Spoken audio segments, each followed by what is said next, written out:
All right. Good evening, good morning, good afternoon. This is Trajano. I'm so excited to interview the Cincinnati real estate hustler. All right. And, I say good morning, good afternoon, good evening because Paul is right there in Cincinnati, Ohio, United States. So it's morning his time and it's evening here in the Philippines, where I am at right now. I overshot my 1 year vacation already here in the Philippines, and and then we are being joined live by people from all over the world. So I'm so excited to interview. Uh, Paul Glenn, the Cincinnati real estate hustler. All right. So first, Paul, how are you, Paul? I'm doing pretty good. Hello, everyone.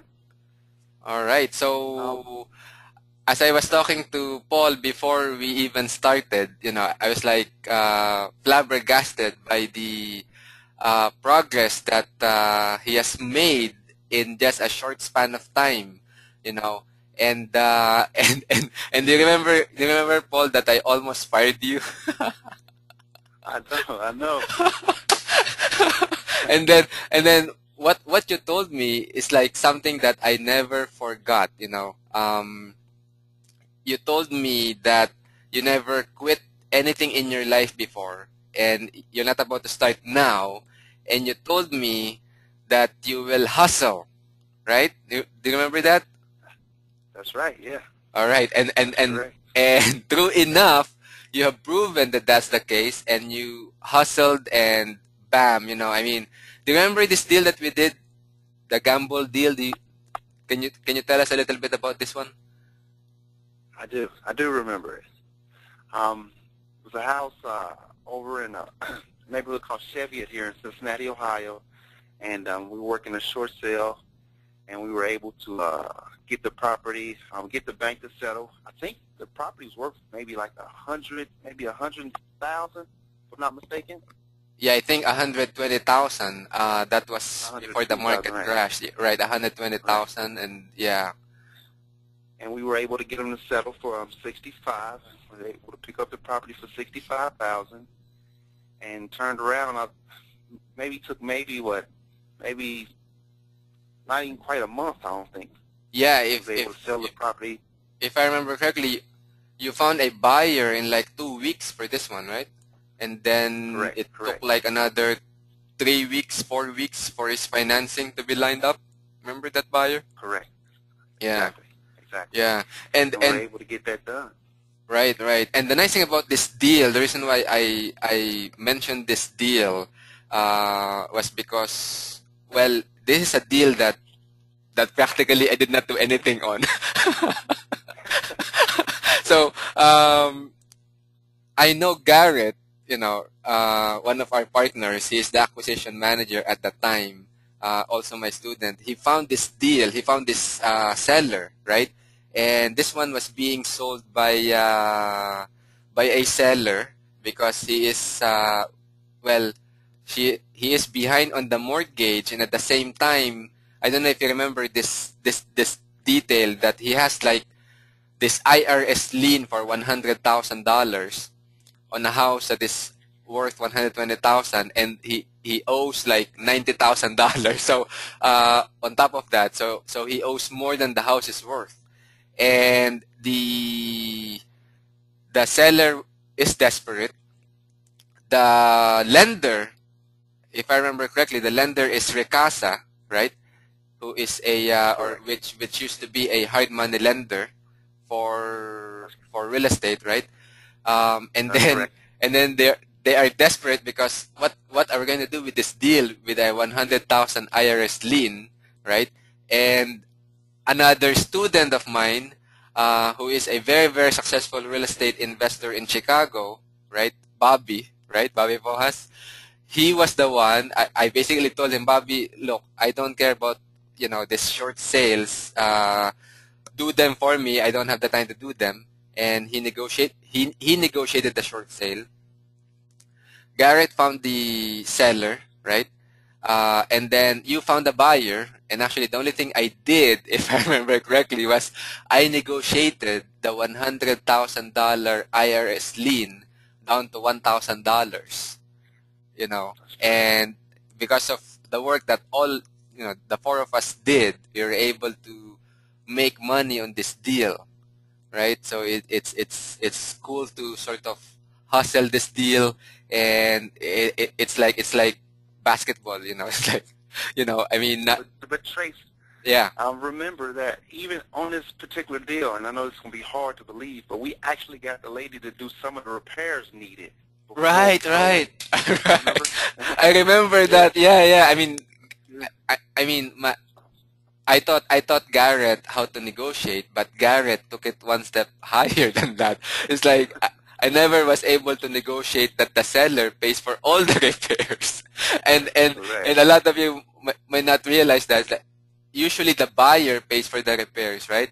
But in this case, the seller paid for the repairs, which is so cool. Great, that's. Thanks for reminding me about that, Paul. All right, Yep. so yeah, go ahead. Yeah, I was saying I remember we had her put some carpet in there and had it painted, and I think she replaced a few windows actually also. Mm-hmm, mm-hmm. Yep, yep, yeah.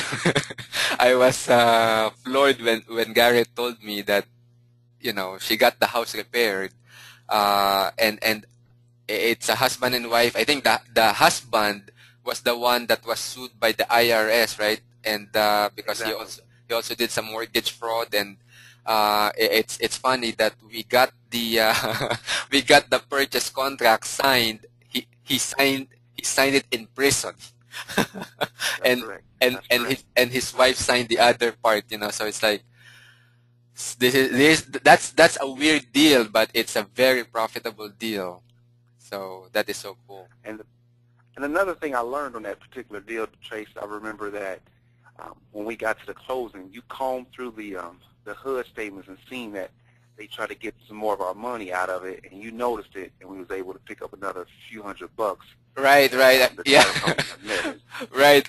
I think I made us another $400 on the Yeah, spot just by making one phone call to the title company, and exactly. basically negotiated one part of the closing cost for the buyer to pay for, if I remember correctly, right?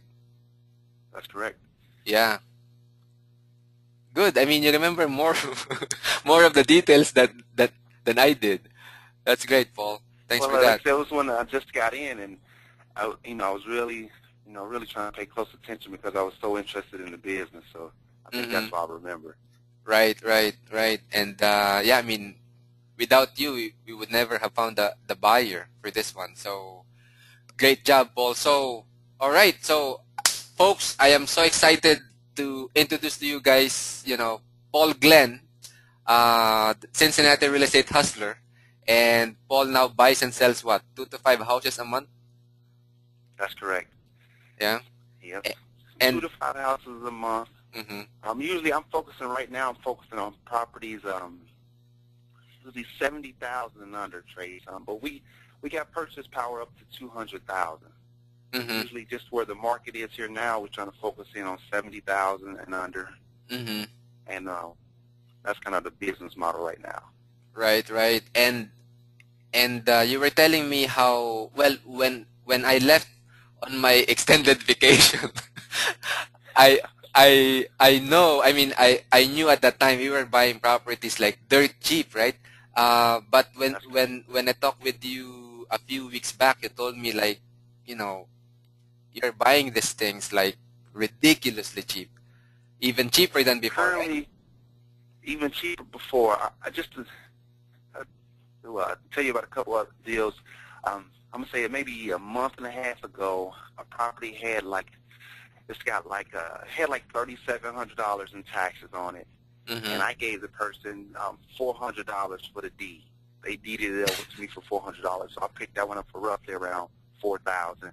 But what I can do is you can pass the taxes on to your buyer, Right. so I can just have somebody give me maybe 7 or 8,000, and then they take the taxes. So they'll be into it about 10,000, but I'll make 6,500 just Nice. selling, just deeding the property over, and they taking Uh-huh. over the taxes.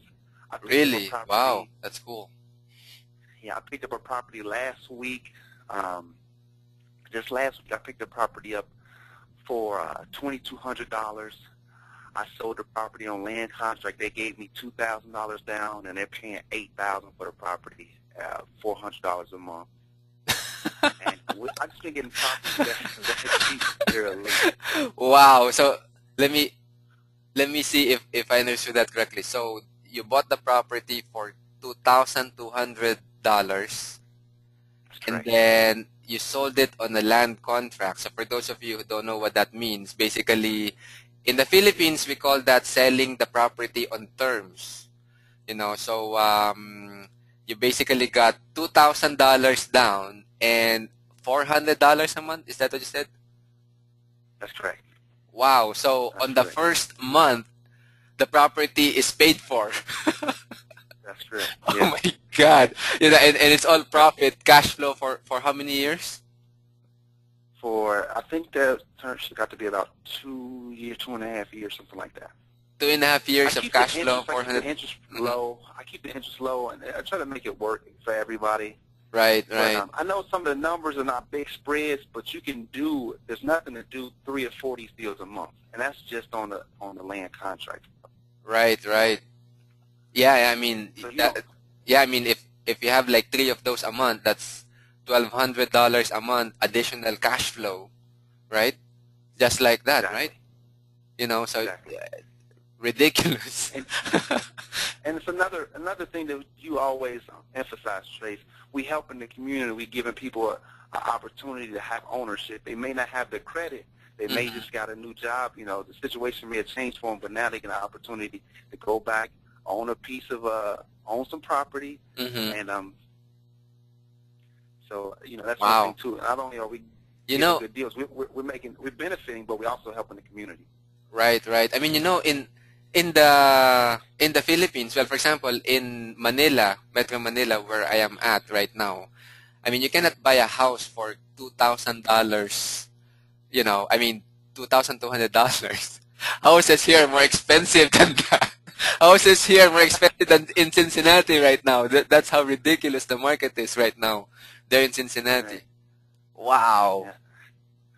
that's And I've been amazing. fortunate enough to use a lot of the principles and the tactics that you taught me to Hmm. acquire these properties. Now, a lot of people can't get these properties this cheap, but a lot of the marketing that I do and the heavy marketing I do Hmm. allows me to get properties various different, a lot of different ways. Right. I mean, the marketing and the negotiation are the two things that I think are your strategies in getting. Well, first, the marketing helps you identify where to get those cheapies, as you call them, right? And the negotiation helps you lock in the deal, and of course you have a lot of buyers. But I am sort of jumping ahead of your presentation here, but and I know, Paul, I hope you don't mind me saying this, but your previous job, you used to earn like what, $50,000 a year, but now because of real Like estate, 50, 60, yeah. yeah, because of real estate, you basically doubled I've that, more than right? doubled that. More than double that on your first year, right? Yeah. Wow, that's amazing, Paul. So congratulations. A All lot right. less hours worked, and Oh, I a lot enjoy less hours. I enjoy what I'm doing. A lot less Yeah, yeah, hours worked. yeah. I remember when you joined me as my sales manager or sales associate at that time.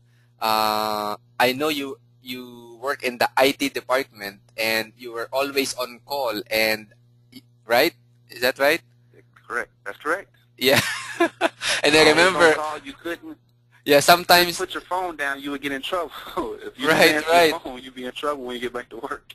right. And I remember you like there were times that you work on a Sunday. You were Yeah. forced to work on a Sunday and you were forced to fly out to, whatever place. Oh, Yeah. And you Short know, notice. right, right, short notice. So you used to work harder and longer hours for basically half the pay, and then once you discovered real estate, you made more than twice the money with less hours of work. Wonderful, right? Correct. Right. Correct. All right, man. So show. I have here on the slide the you know, I asked you about what's your favorite deal so far. So tell us about this deal. And I think you acquired this what, like just a few weeks ago, right, or a few days ago? This, this deal was done less than a month ago. Less than a month ago. Um, Okay.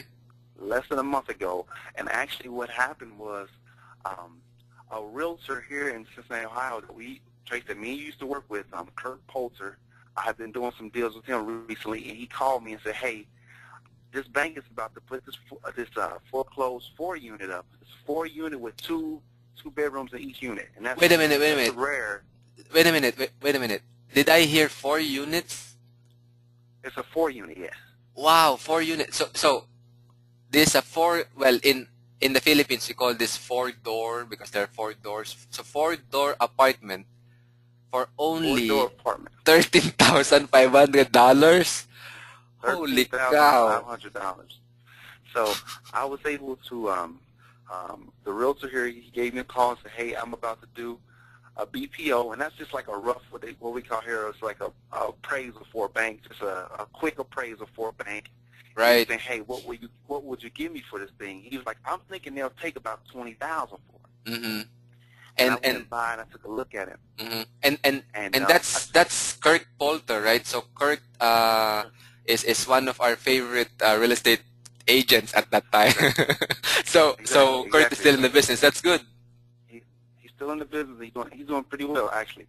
And he called me up and said, man, I think they'll take $20,000 for this thing. And I said, man, look, I went to it, and actually you can see that picture. I should have had some pictures of the inside, but this thing wasn't in bad shape at all. Mm. It stole some of the stuff was gone out of, some of the mechanics have been damaged, but Mm-hmm. for the most part, it was in pretty good shape. And I said, hey, look, I'm willing to give I'm willing to give $15,000 for it. He's like, man, they won't take that. I said, well, just submit the offer to the bank. Tell them I'll give them $15,000.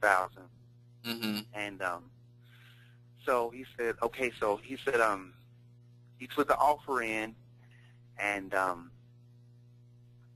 surprisingly to him, they accepted it, and then they had a $1,500 credit for something that needed to be done in the back. I think it had some order on it by the city, so it had a violation on the building Oh, from the city. that's a code So they gave violation. me Okay. a code violation. So they gave me I had them give me a $1,500 credit for that, Uh-huh. and really the code violation was only be like $70, but Seriously? so I had them give me a $1,500 credit for, because the worst case scenario could have been $1,500, but it ended up only being like $70. Wow. And yeah, so I ended up picking the building up roughly for $13,500. Mm-hmm. And I sold the building, and I think in 2 days I had a buyer before I bought it. Really. Wow. And Which area is this? Which part of Cincinnati? this is in Roselawn. This is Roselawn. Okay. this is in Roselawn. Mm-hmm. Not too bad of an area, but I was able to get that. And in 2 days I sold it for $22,500 and made $9,000. Wow. 2 days. You sold it in 2 days. How did you sell it that fast? You have a buyer lined up, Well, once, right? yeah, I had a buyer lined up. I was just looking for a 4-unit. Actually, and what was great about this property, when I started marketing it, Mm-hmm. I found a lot of buyers for 4 units, but actually the guy I ended up selling it to was somebody I've sold a lot of property to. Mm. And he bought it. He jumped right on it, and then I ended up getting 7 other serious buyers for a 4-unit off of this particular property. So it's going to Because of your more than $9,000. Because of your marketing. Uh-huh. Because of the marketing, exactly. Nice, nice. And I bet you put out bandit signs for this one, right? I put out bandit signs, Craigslist ads, on Uh-huh. Facebook, and I got a fan page on Facebook and stuff like that. Nice.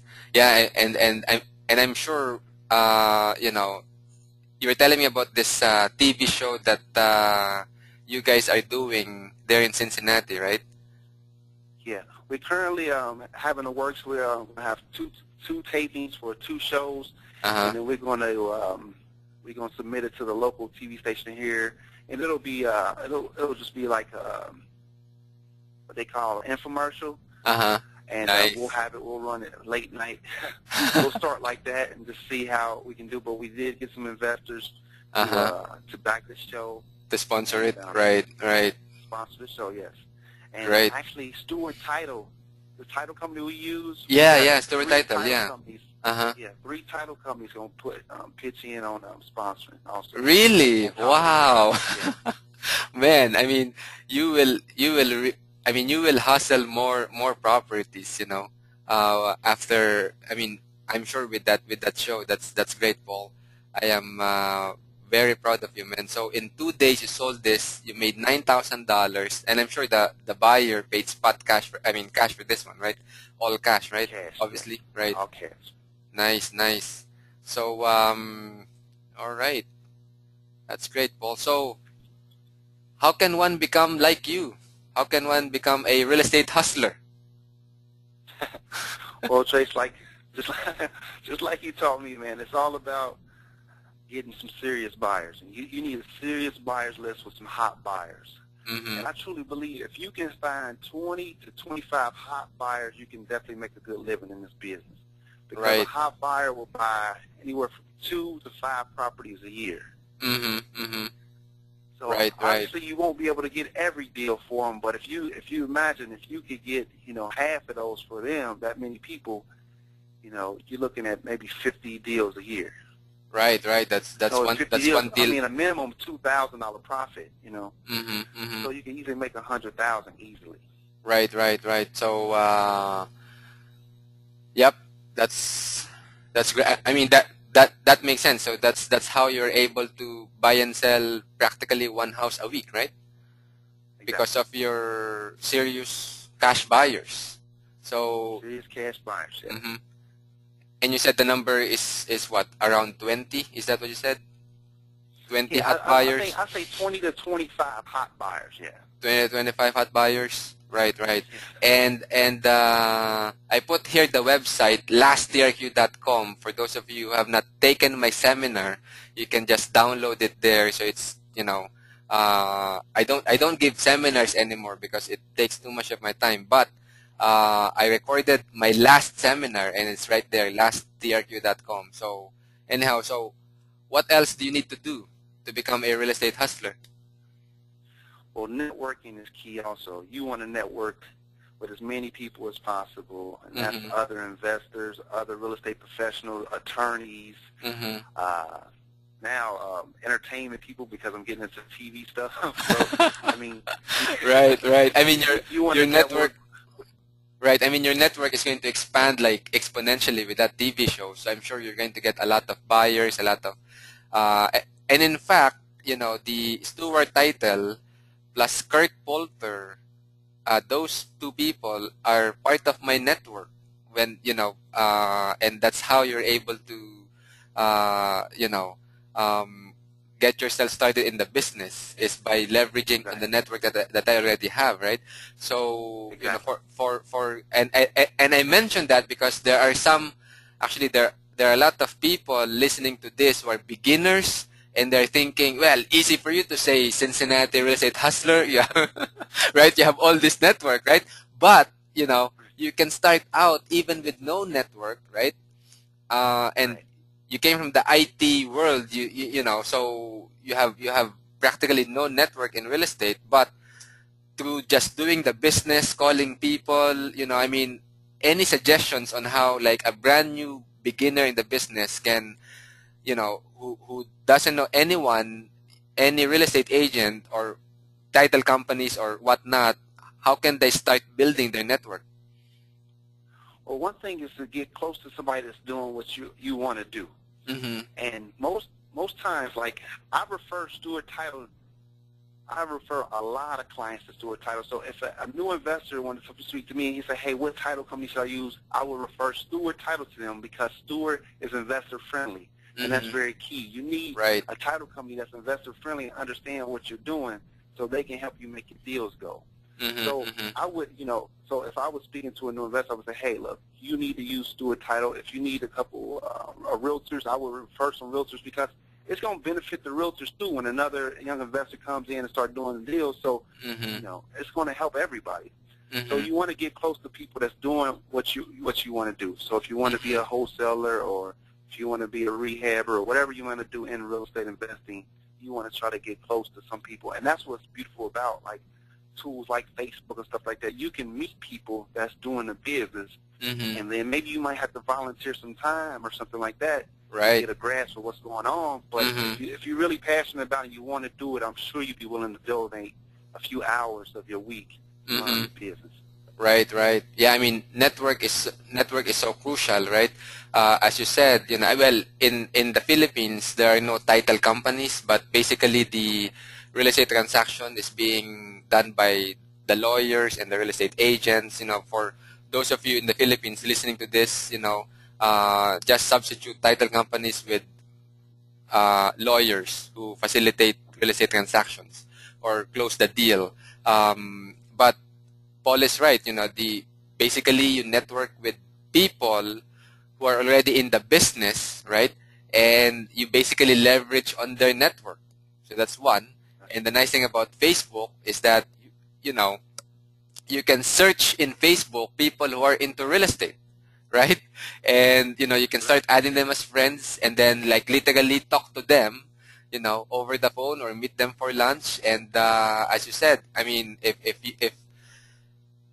you want, you can work for that person for free, just to learn the business and just so that his network becomes your network as well, right? So That's correct. that's a great suggestion, Paul. So thanks for that. So what I'm in a else? wholesale network, the wholesale real estate trades. Mm-hmm. I met just through Facebook. I met some people, and I was able to flip a house in Columbus that I've never Nice. seen Wow, that's cool. because of the networking. Yeah, so Yeah, the that networking is definitely key. that's cool, man. So Building those relationships. Yeah, just by using Facebook without seeing the Facebook. house, Without without seeing the being in house, the house. 200 miles away. The house is so. I mean, I know Oh people. my There's people goodness. all over it. It's 200 miles. Columbus, Ohio is 200 miles from Cincinnati. I met a guy named Ty. He does seminars and stuff also, but he's a wholesaler. Uh-huh. And I just asked him about the neighborhood and what that property, he thought the property was worth. Right. And I had purchased some properties from some people that was out of Utah. Uh-huh. Out of Utah. Wait a here in the minute, wait a United minute. States. And So you found a buyer from Utah? no, the sellers were from Utah. It was a hedge fund out of Utah that Oh, had a bunch of properties. okay, got it, Yeah, got it. So the seller is from yeah. Utah, the property is in Columbus, which is In Columbus, 200 Ohio. miles, Yeah. yeah, 200 miles away. So for those of you in the Philippines, that's what, like 350 kilometers away. Uh, from Cincinnati to Columbus, it's only 1 hour and a half by car. But That's correct. I know, I know in the Philippines, it's like, what? Only 1 hour and a half? Well, because we travel at what, 100 kilometers per hour or 60 miles per hour or even faster than that. But in the Philippines, traffic is even worse than is a lot worse. It will take you like 5 hours to get there, you know. And Wow. what's funny is that a lot of a lot of beginning investors, they like to go to properties, you know.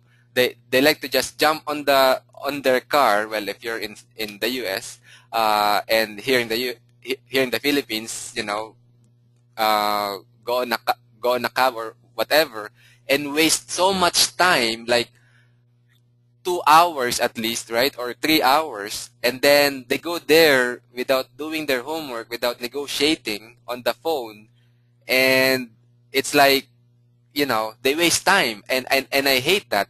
uh eh, you know no matter how many times I tell people, going to property in order to do a deal, that's overrated, and people at first don't believe me.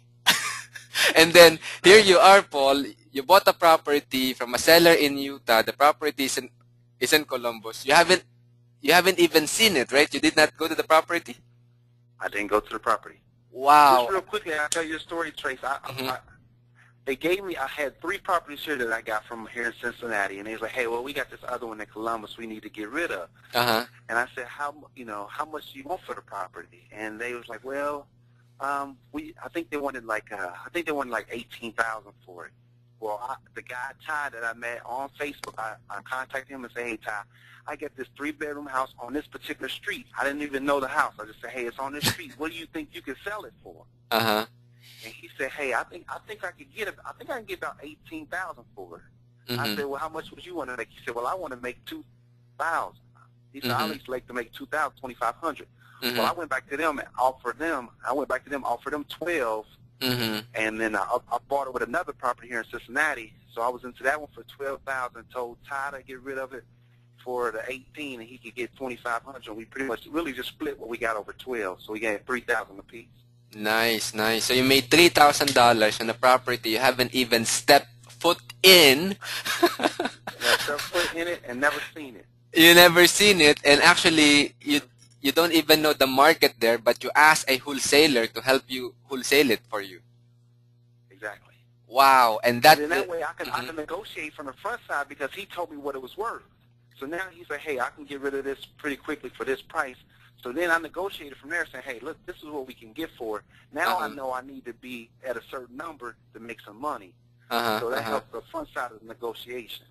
Right, right. So you basically understood from Ty how much you're going to, how much he can sell it for, and therefore you designed your acquisition price, or you determine your acquisition price based on the selling price.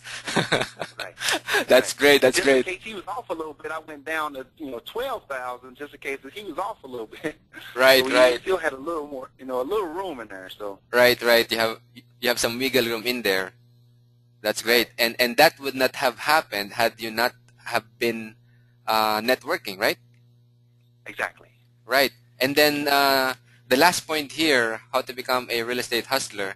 You mentioned about hedge funds, right? Can you tell us more about that? Well, in the Philippines, for those of you who don't know this, there are actually some equivalent of hedge funds in the U.S. And one of my students, another student of mine, Thea, bought a property, a 6-door apartment, and she basically bought it for half the price, half what it's worth. And here it's a hot market here, so half the price is still a good deal. But I know in Cincinnati, in the U.S., half the price is like nothing, right? That's still not a good deal, right? Right. You can get them better than that. Right, right. The hedge funds here. What happened was when the market started to slide the other direction, and things got tougher. What happened was people raised a lot of money, raised a lot of capital to buy houses in bunches. So hedge funds were buying houses about 100. So they were buying portfolios of houses, like 200 houses. Right, right. 150 houses. Right. And yeah, actually on that note, Paul, remember Maria from Detroit? Yeah, from Michigan. Yeah, right. Maria and I have a contract. I remember we were buying like 97 or 98 houses, if I remember correctly, for only like $497,000.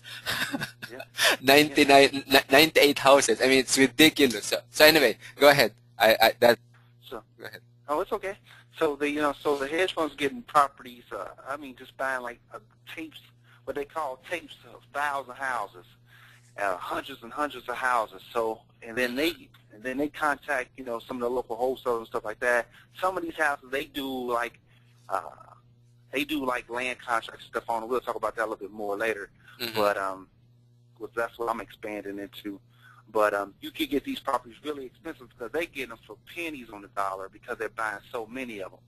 So what happens is the banks need to move these houses, so they buy so they could approach the bank about buying 300 or 400 houses at one time, and they get them really inexpensive. So right. So if you can get in with some of these hedge funds, they're gonna have the properties hands down the cheapest because they're acquiring them so much cheaper than everybody else. And for those of you listening in the Philippines, and this is like maybe for you it's a foreign concept, but the reality is when was this? About 2004, 2005.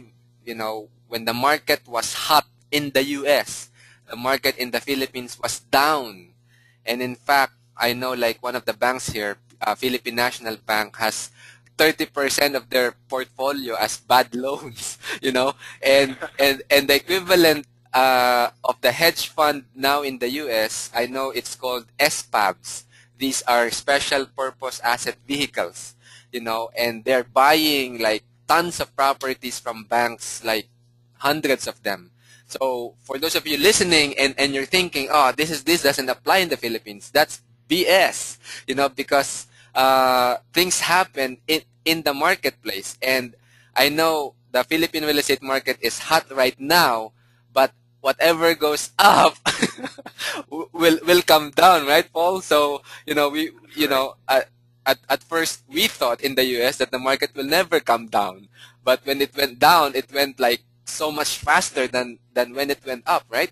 And when it That's went right. down, when you have the right strategies, even when the market's going down, like Paul, I mean, you can make a lot of money. So it doesn't matter whether the market goes up or it goes down. In the last DRQ seminar, I teach people like the 4 different market phases and how to make money when the market's going up and even when the market's going down. So anyway, go ahead, Paul. Well, say it's like off the principle of Warren Buffett.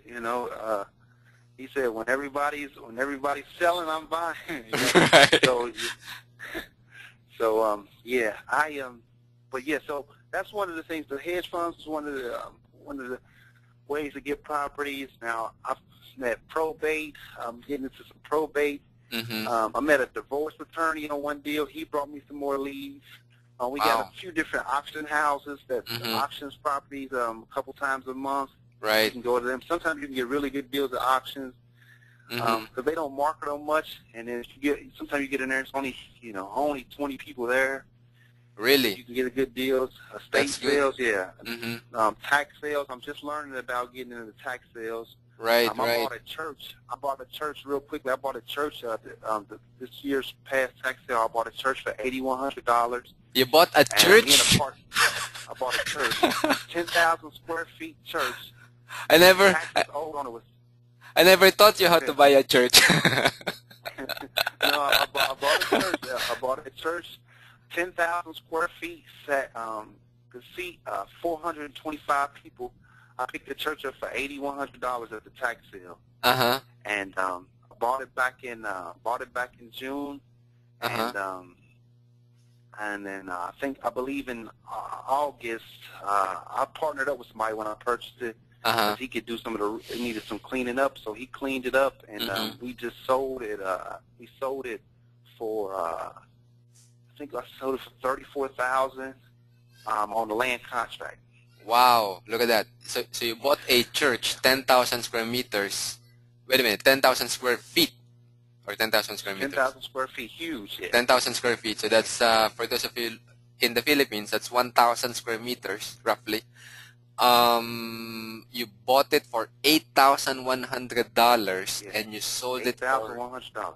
you sold it We for selling it for 34 on land contract. $34,000. They put- Wow. Yeah, and they put $12,000 down. Wow, that's cool. They put $12,000 down. So it's practically paid for the day they put down the down payment. They put down the down payment was paid for, and just to make it even sweeter, the guy partnered up with me, so we were splitting the profits. Uh-huh, And uh-huh. he wanted another house that I got close to his house, so I'm getting more of the profits because he's gonna take a house that I got. He's gonna buy a house from me, so I'm pretty much getting all the money. Wow. So So where did you yeah. find that from the auction? Did you say that was auction? from the auction, yeah, but the Hamilton County tax auction. It's called the fit land sale. Okay. Cool. Yeah, Great, great. forfeit land sale. Right. And for those of you who don't know, probate, that's what happens when someone dies, and then there is property that is part of the inheritance. That's an inheritance situation, and you can help the heirs get the property. I mean, get money for their properties that they're inheriting. Assuming of course they want to sell. But probates, I know some investors. I mean, me personally, I know at one point we were working on a probate deal, but that deal did not push through. But that would have been like a $20,000 profit right there. But probates are really good, but there were some delays at that time, but we didn't really explore that. Yeah, if it's on a wheel in place and stuff like that, like, or if the wheel wasn't, Mhm. sometimes those can draw out for a while. Right, right. Yeah, yeah. It takes a while, but the profits are worth it, as you have proven. Now, one of the things that I teach in the last year Q seminar is lawyers are good sources of deals, right? One of them, well, there are probate attorneys and divorce attorneys. Here in the Philippines, there's no divorce, but I know there is legal separation, so there are lawyers involved. And when two people who used to love each other separate, they fight fiercely uh, on on the properties that they're selling, and you can get good deals there by helping them out and being like the third neutral party, so to speak, to help both of them, because they are in a not in the right emotional state to make the right decision. So anyway, so bottom line, attorneys are good to talk with, because attorneys can lead you to some good deals, right? So that's one of the group of people you need to network with. Do you say that's right? Definitely, definitely. Lawyers, they get a lot of deals, and sometimes they need to move them pretty quick because of the situation where it was a divorce or an estate or something like that. And so when they need to move them fast, you can usually get a pretty good deal on the price. Mm-hmm, mm-hmm. Right, right. Yep. And in fact, one attorney, for example, one probate attorney can refer you a ton of deals, right? So Exactly. not just one deal, but he is obviously in the business of helping people in their inheritance situation, right? So Right. one lawyer can be a good contact. So all right, Paul, we are learning a lot. So right now, tell us what you've been doing right now. So what's you're Okay. focusing on? Well, lately what I've been doing is I've been, like I said, like I mentioned earlier, I've been able to acquire some properties really inexpensively, and this is not all the time that I can get properties, for $2,000 and $4,000. But what's happening is, like, the market, people are getting back to work and stuff like that. I mean, it's going to be a slow transition, but people credit has been battered because they lost their homes or whatever the situation may be. And then in the Cincinnati area, there's been a growth in the Hispanic community, and they're looking to purchase properties on land contract. Some people just prefer not to deal with banks. And Mm-hmm. what I've been doing here lately is purchasing properties at a good price and selling these properties. I try to recover most of the money in the down payment, like you heard earlier, but sometimes Right, you can't recover it all. right, But right. it's worth it to me to buy a property maybe for 7, 8,000, maybe 10,000, Mm-hmm. 12,000, and then even if I can just get maybe 4,000 of it down, but I can triple what I'm making. Maybe I sell a property for 30,000 Uh-huh. at not just make the interest rate around 7%. And what happens is it works so good because these properties I do not fix up. I sell Mm-hmm. the property the exact same way I got it. So Wow. what I have into it is just the money. But Mm-hmm. the person who wants to buy it, because they can't get bank finance, they're willing to do what we call sweat equity, and that's Right. do the work to fix the Mm-hmm. property up. Mm-hmm. So they And what basically happens increase the is property value for you. increase the value for you, Mm-hmm. and then if they default, you got a property that's in better shape than when you Yeah. got it, Right. and you can do the whole system all over again. Mm-hmm. Mm-hmm. And I hold title to the houses until they paid in full. Mm. So So you're. and I have them sign a waiver that if they default, they Mm-hmm. automatically have to waive their rights to the property. Wow. Because what happens is if they get like 30% equity in the property, you're supposed to have to foreclose. But if they sign off their waiver of the rights on a Mm-hmm. default, then you don't Mm. have to go through the foreclosure. Is that right? So you don't have to foreclose them. You just what? You just evict. You just evict them, basically. Just evict. But you have to file an eviction. Even if they move out, you have to file an eviction to Okay. close it out. Right. Right. But basically, it's a no risk proposition, right? Because That's number. right. All right. So Exactly. for those of you who have not for those of you that this is like a foreign concept, the way this works, just to rephrase what Paul said. So Paul buys a house dirt cheap, right? So for example, let's give a concrete example. So let's say the house is worth 20,000, but you only paid 5,000 for it, right? Something like Correct. that, right? And then what Uh-huh. happens is you sell that house that you bought for 5,000, you sell it for 15,000, right? And then That's you correct. you collect, let's say, $3,000 down, right? Mm-hmm. And then that buyer pays what, $300 a month, for example, right? That's So correct. Yeah. with that, right, only 2,000 of your money is left in the property. So in other words, in just 8 months or 7 months, actually, in 7 months you get all of your money back, Right. right? And then the rest of that is profit, right? Right. That's Right. And and what's beautiful about it, Trace, is that the opportunity comes where, so say you get these deals and you can make the monthly payment real sweet because I own the property outright. So say, hey, mm-hmm, oh, if you only can afford $250 a month, that's mm-hmm, fine with me mm-hmm. because what happened is I got all my money pretty much back up front. So I Right, don't right. mind taking a lower interest, and then that makes it easier for somebody not to default because I usually ask them, I say, what are you comfortable paying a month? Mm-hmm, So if they get my down payment, so say if I'm into a 5, I got 3,000 down, or say I got 4,000 down, so I'm only out of $1,000 for that period of time. mm-hmm. And then they say, hey, look, I can afford 300. I can afford 300 a month comfortably. Okay, so and then I just set it at 300 for them, and then I know, hey, it's gonna take 3 months or three and a half, almost 4 months for me to get, you back in the black. But I know, hey, I get somebody in there comfortable payments. I'm not out of a bunch of money. Mm-hmm. I gave them a price that they could afford, and it Mm-hmm. sets them up to succeed. I'm not looking to take the properties back. That's not my objective.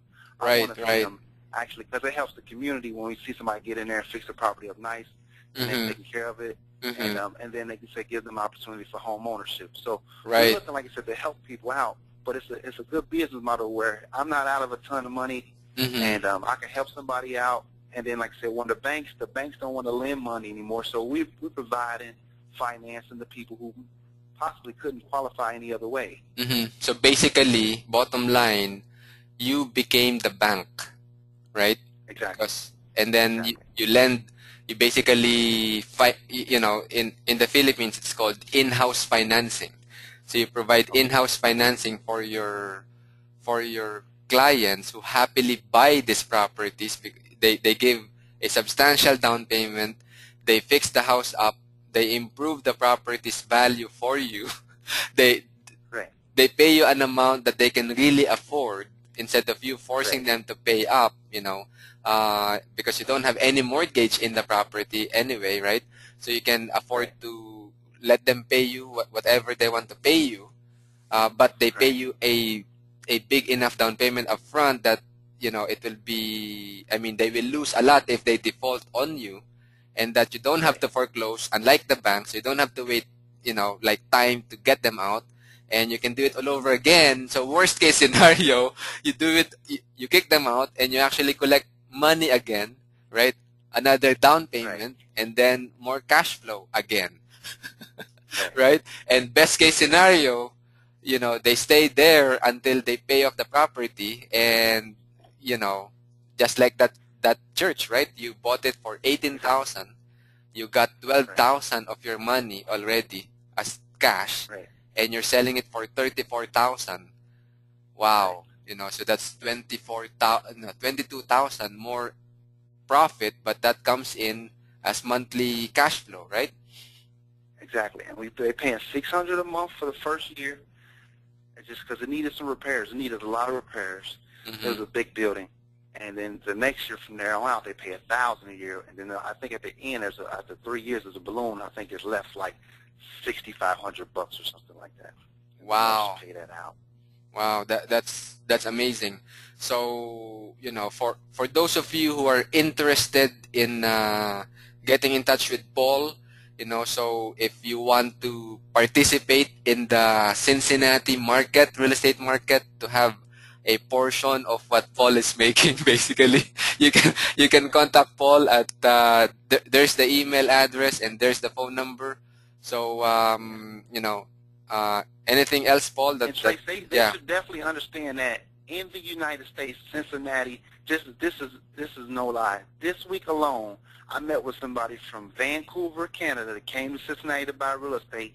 Said they've been researching over 4 months and said Cincinnati is the best place to buy. And a person from California. There's a lot of buyers from, even when we were doing it together, Trace, a lot of people from California Right. here. But Right. I've been with somebody from Vancouver, Canada, which is a thousand miles away. Yeah. Somebody from California, which is probably 800 miles away. Right. Or probably, or maybe, no, it's more than that, maybe 1,000, 2,000 miles away. So, Right. So this is definitely a market that, if you got any interest in investing in real estate in the United States, Cincinnati is definitely the market you might want to target. And I know, like, for example, here in the Philippines, banks, when you deposit money in the bank, I'm not a big fan of depositing money in the bank, other than it's just there. But the interest rate that they give is like 1 to 2% per year. Yeah. And I know, I mean, if those of you who are good in math, I mean, if you calculate the numbers that Paul is making, I mean, it's ridiculous. The percentage, right, is like 20, 30, 40%. So definitely, I mean, you can partner up with Paul. Of course, you will not make the 30, 40% that Paul is making, because Paul is doing the work. But this can be a passive investment, right, for them. So without them doing any work, they can participate in the real estate market in Cincinnati, in the U.S., while it's down, because here's the thing that, and Paul, you don't know this, but I have some students who are into the commercial office space real estate. Okay. And what they were telling me is that, because the office real estate market here in the Philippines, specifically in Metro Manila, the number one customers, okay, of office market, basically office space, are the call center agents. And in turn, the number one customers of call center agents is what? The United States, okay, the U.S. industries. So what am I saying? So what am I saying here, folks, is that, and even though Paul doesn't feel it yet, but I know for a fact that the U.S. economy is already growing. Why? Because the office market in the Philippines, the vacancies are dropping. Which means the occupancy is increasing because the demand has increased from the U.S. But see, this has not reached news yet. This is not being reported by CNN yet.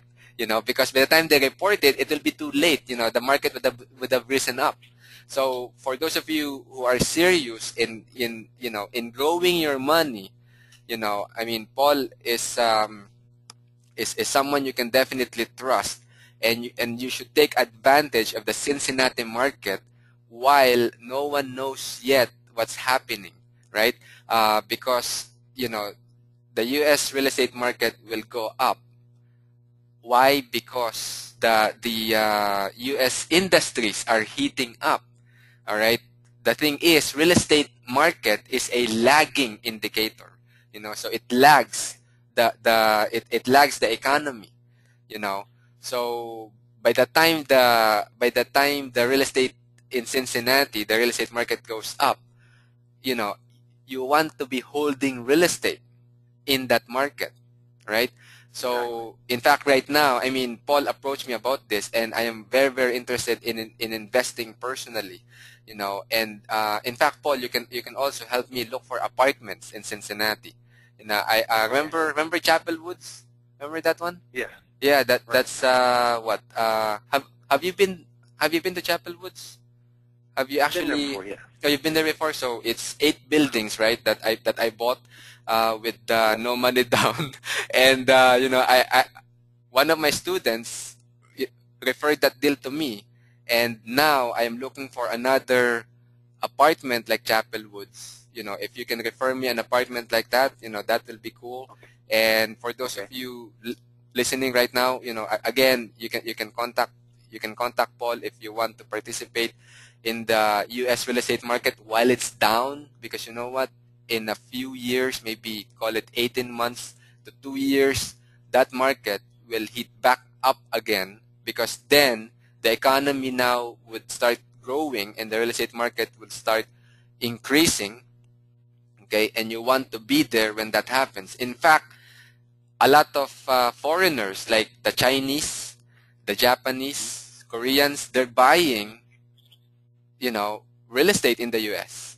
You know, Definitely. so right, and in order for you to participate in US real estate, if you want to be together with the Chinese, I mean, you have to pay like millions and millions of dollars, right? But Right.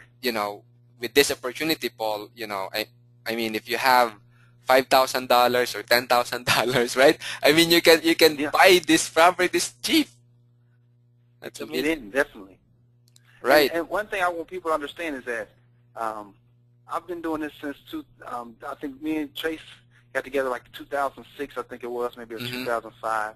So I've been doing this for a while. So I got plenty of experience, and this is all I do. This is how I make my living. So there's a different type of hunger and a different type of hustle when that's all you do. Now this is not like something I do on the side or anything. Every day I'm looking for real estate deals. I'm buying and selling houses every month, all month Mm-hmm. long. So Right, right, this is, so this is not like something that is just a fad or something. This is something that I live to do and I love to do it. right, And when you're right, right. passionate about it, it makes it easier. Mm-hmm, mm-hmm.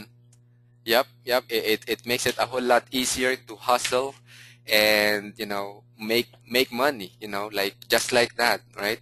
So all right, Paul. Thanks for your time. I know it's early morning there, and it's a Saturday. Well, it's a Friday. Well, So Trace, this is my daughter's sweet 16 today. oh, your daughter is 16 now. Yeah, Wow. it's my Well, daughter's well. sweet 16 today. So, yep, Okay. All yep. right. So say hi to her for me. I would definitely do that. All right, man. Thank you. All right. All right. All Thank you, right. Trace. Take care. Thank you. Bye. All right.